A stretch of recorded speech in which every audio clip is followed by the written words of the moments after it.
But I'm going to speak now to someone who might have some ideas on how to solve it. Let's speak to Mike Tapp, who's the Labour candidate for the Dover and Deal constituency at the next election. Mike, your area is clearly bearing the brunt of the migrant broke crisis. What have you made of the response so far, and what would you do differently? I think that's the important question. Yeah, hi Arlene. I think this is a problem that you're right. This is going to drag on for some time, and we've been facing this for some time.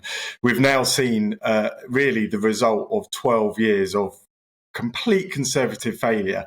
Firstly, to control the borders, but then secondly, to have a Home Office process that actually works. The numbers are through the roof in terms of those crossing, but the processing times are just far too long.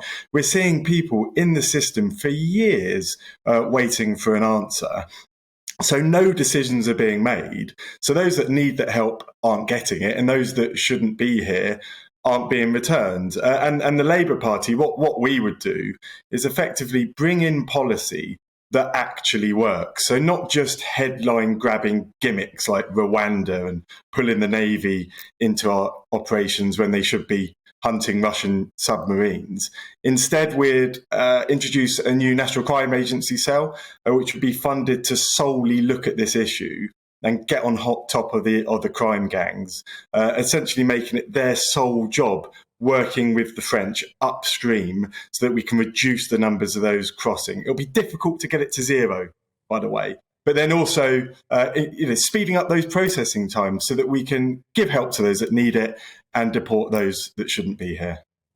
And it's interesting, I know you have a background in the NCA, the National Crime Agency, you previously worked there. It's interesting that you mention about setting something up to look at the crime gangs, because I think a lot of our listeners and viewers are very concerned, and I would say rightly so, about the crime gangs that are coming under the cover of this migrant crisis into the UK.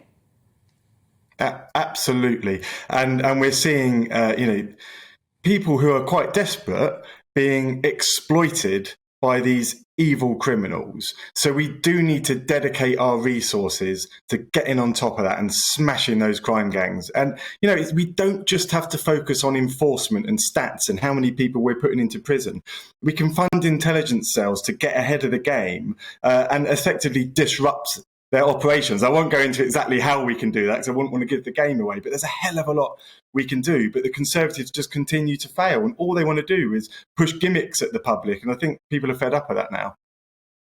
I mean, I think you would accept, Mike, that this is a very complex situation, and it's not something that's going to be solved overnight, as I was saying to Mark White there. This is something I've been talking about since I joined this channel way back last year, and it's something that continues to grow. I mean, a lot of your colleagues in the Labour Party would be very much pro-open borders. How do you think that works, given that what we need to do here is to secure the borders of the United Kingdom? Labour certainly don't have an open border policy, and none of the colleagues that I've spoken to... Some of your colleagues may have had that policy. It's certainly not a Labour policy, and it won't be a Labour policy. I'm confident of that. Keir Starmer will not go down that route. Instead, we'll get control of the borders where the Conservatives have failed, speed up the processing so that those that need the help can get it, and those that shouldn't be here are returned. I think that the sort of open border rhetoric is something that the Conservatives throw around sometimes, but it has got absolutely no substance to it at all. And tell me, Mike, you're on the ground down there. Of course, you're a Labour Party candidate for the next election. Just tell us how people are feeling down there, because, of course, they're the host to all of this that's happening at the moment. And I'm sure there's a great deal of concern in the local community. There is, and we mustn't ignore that. And there's residents in one of the estates that are particularly concerned, but that hasn't been helped by the Conservatives' quite dangerous rhetoric, actually, talking about invasions and acting as if we're at war. Really, although this is an issue that comes up on the doorstep, the bigger concern is cost of living at the moment, because a lot of the residents there are worried about how they're going to heat their homes this winter and how they're going to feed their children or buy them school uniforms. So, yes, we need to deal with the immigration issue. And by the way, as a former soldier and former National Crime Agency officer, I'm well equipped to help do that. But it's not the only topic. Yeah. Well, Mike, look, thank you for taking the time to join us this afternoon. It's been great to speak with you. That's Mike Tapp. He's the Labour candidate for Dover and Deal at the next election.